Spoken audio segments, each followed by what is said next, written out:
गलत करने वालों के दिल में कानून का डर होना बहुत जरूरी है, फिर चाहे वो गणपति पर पत्थर फेंकने वाले हों या चोरी छिपे मस्जिद पर मीनार बनाने वाले।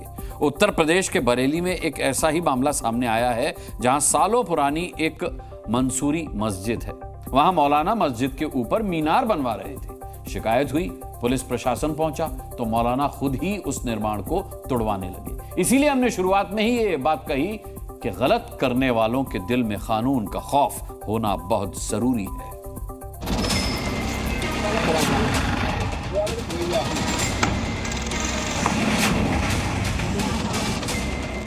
सही कहा, कानून का डर जरूरी है और ये डर इन दो तस्वीरों में साफ साफ दिख रहा है।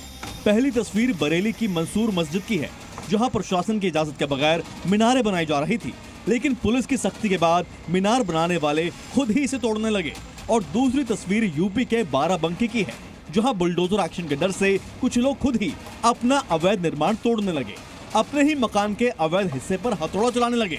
ये जो दूसरी तस्वीर है 2.5 महीने पहले की है, लेकिन पहली तस्वीर नई है। देखिए मैं दिखाऊंगा, देखिए ये उसके टुकड़े हैं, ये जो मीनारें बनाई जा रही थी। दूसरी तरफ देखिए ये मलबा पड़ा हुआ है इसका। और यहाँ पर जो है लोगों ने आरोप लगाया कि जो यहाँ पे मंसूरी मस्जिद है, इस पे जो मीनारें बन रही हैं वो अवैध रूप से बन रही हैं, उसकी कोई परमिशन नहीं ली गई है।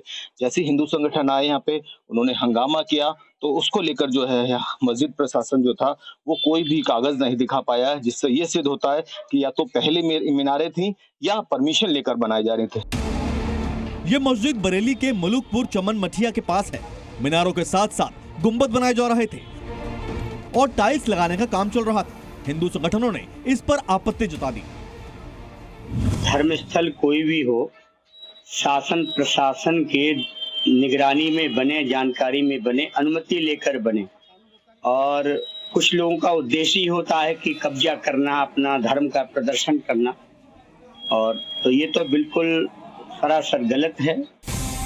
बरेली में वार्ड 44 के पार्षद नीरज कुमार ने पुलिस को इसकी जानकारी दी। पुलिस की टीम पहुंची और मस्जिद प्रबंधन से पूछा गया कि किसकी इजाजत से निर्माण हो रहा है। मस्जिद प्रबंधन के पास इसका कोई जवाब नहीं था। मस्जिद के अंदर एक मीनार नहीं होती क्या? मस्जिद के अंदर गुम्बद नहीं होता? कौन सी मस्जिद शहर में ऐसी है जहाँ नहीं होता है? अगर इस मस्जिद की मीनार को क्षतिग्रस्त हो गई, जो पुरानी 100 साल पुरानी मस्जिद है, अगर उसको रिपेयर करा के नया रूप तो आएगा। प्रशासन ने कार्रवाई की और प्रशासन ने एक ही विषय रखा कि भाई आपके पास अनुमति नहीं है।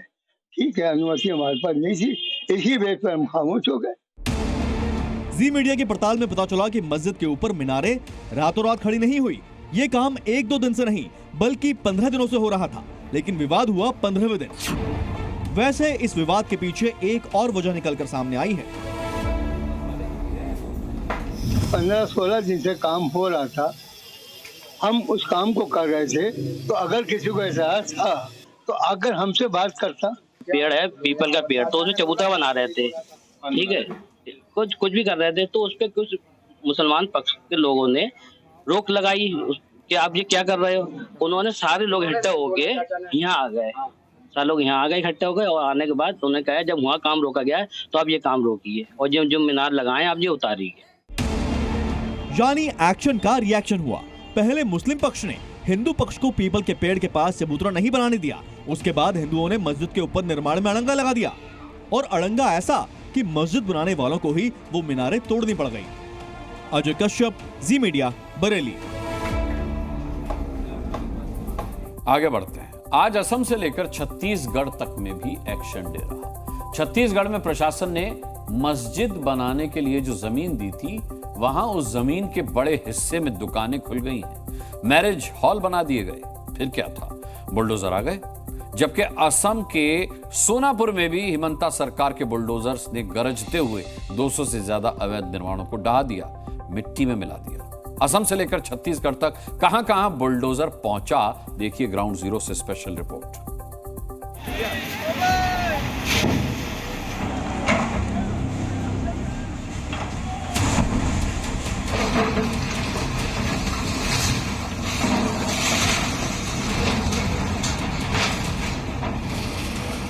छत्तीसगढ़ के दुर्ग में बुलडोजर गरजते हुए पहुंचे हैं।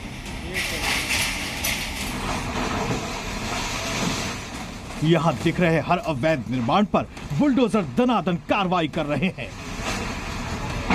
हर वो निर्माण जो कानून का उल्लंघन करता है उन्हें जमींदोज किया गया है।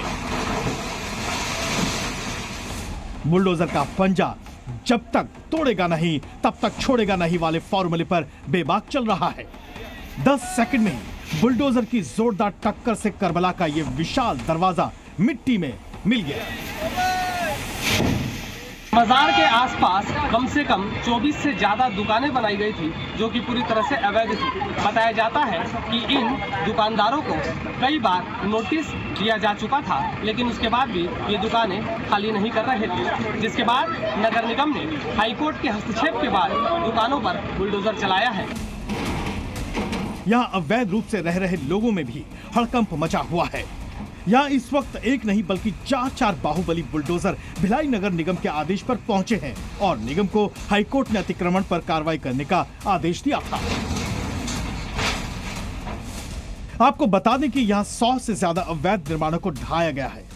निगम ने करबला मस्जिद कमेटी को छोटी सी भूमि मस्जिद बनाने के लिए आवंटित की थी, लेकिन कमेटी ने लगभग 2.5 एकड़ जमीन पर दुकानें और मैरिज हॉल बना दिए और वहां पर व्यवसायीकरण करना शुरू कर दिया, जिसके बाद भिलाई नगर निगम ने बुलडोजर की कार्रवाई की।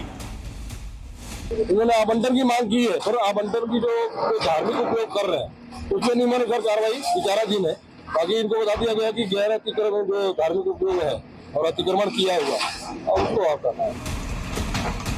लेकिन यहाँ लोगों का मानना है कि उन्हें जितनी जमीन मिली उतना ही उन्होंने घेरा, लेकिन ये लोग अपने आस्था का केंद्र माने जाने वाले इमाम बाड़ा के तोड़े जाने को गलत बताते हैं। उनको तोड़ने का अधिकार कहीं नहीं है। हमारे पास पेपर है, हम आपको दिखा सकते हैं। 72 डिसमिल हमको दिया गया। जितनी हमारे पास जमीन सन 57 से है उतना ही हमने घेरा है। तो क्या बाउंड्री जायज नाजायज है? क्या हाल समाज के लिए बनाना नाजायज है? वो तो कई नोटिस उन्होंने भेजा, लेकिन दुकान का बेचते थे। दुकान का सिर्फ मुसलमानों के ऊपर जो इतना बड़ा ये किया गया है आस्था के ऊपर, ये बहुत गलत किया गया। इमाम बाड़ा नहीं तोड़ना, इमाम बाड़ा को नहीं तोड़ना, बाकी आप किसी चीज़ को भी तोड़ सकते थे। और ये जो हम लोगों के ऊपर जो इतना इस्लाम के ऊपर इतनी ये हुई है, ये बहुत गलत बात है। इनका आरोप ये भी है कि इन्हें इतनी मोहलत नहीं मिली कि ये अपना दुकान से सामान समेट पाते।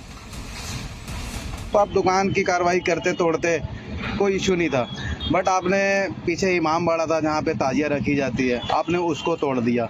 बुलंद दरवाजा बना हुआ था काफ़ी कीमती, उसको आपने ध्वस्त कर दिया। वो पीछे मजार के पीछे वो लगे हुए चबूतरा, उसमें क्या कर लेते? शासन क्या करती वहाँ पे? जो कुछ इसी तरह हेमंता बिस्वा शर्मा के राज्य असम में भी अवैध निर्माण पर एक नहीं बल्कि 12 बुलडोजर आ धमके। अब की बार असम के सोनापुर में करीब 80 बीघा जमीन पर गैर कानूनी अतिक्रमण पर बुलडोजर चला है। यहाँ करीब 200 घरों को तोड़ा गया है। ये गांव में कल यानी शुक्रवार घरों को तोड़ दिया गया है। सरकार की तरफ से एक एविक्शन ड्राइव चलाया गया और ये देख रहे हैं आप, सिर्फ घर ही नहीं तोड़ा गया, यहाँ पर जो मछलियों की खेती होती थी ये तालाब भी यहाँ पर नष्ट कर दिया गया। सरकार की तरफ से बताया जा रहा है कि ये जो लोग यहाँ पर रह रहे थे ये अवैध तरीके से रह रहे थे और एक जो सरकार की तरफ से जो बयान आ रहा था वो बताया जा रहा है कि सस्पिशियस माइग्रेंट्स के बारे में बताया जा रहा था। यहाँ सभी लोग मुस्लिम समुदाय के हैं, लेकिन ये सभी सोनापुर में आदिवासियों के लिए संरक्षित जमीन पर कई सालों से कब्जा जमाए हुए थे। इस मामले में सियासत भी शुरू हो गई है। हालांकि हिमंता सरकार का दावा है कि अगर किसी जमीन पर कोई 3 पीढ़ियों से यहाँ रह रहा है तो वो परिवार सरकार से जमीन अपने नाम पट्टे के तौर पर दावा कर सकता है। ब्यूरो रिपोर्ट, जी मीडिया। देखिए, जी न्यूज से सुपर एक्सक्लूसिव बातचीत में असम के मुख्यमंत्री ने साफ किया कि आखिर क्यों उन्हें बुलडोजर वाली कार्रवाई करनी पड़ी है और ये कहां-कहां आगे हो सकती है। अच्छा ये बताइए सर, यूपी के सीएम योगी आदित्यनाथ से कोई फोन पर बातचीत होती है? ये बुलडोजर एक्शन जो उत्तर प्रदेश से असम तक पहुंच गया है, ये अडैप्टेशन कैसे रहा? नहीं, मैं आपको बताया ना, ये जीने और मरने का जंग है। ये जो आप दिल्ली में बैठ के हुए आपका समझ में नहीं आएंगे, थोड़ा असम एक बार आ जाइए तब आपको मालूम पड़ेगा। तो इसीलिए हमारा ये जीने मरने का जंग है। मैं कोई किसी का बाद में मैं नहीं आने वाला हूँ, मैं अपने काम करते जाऊँगा।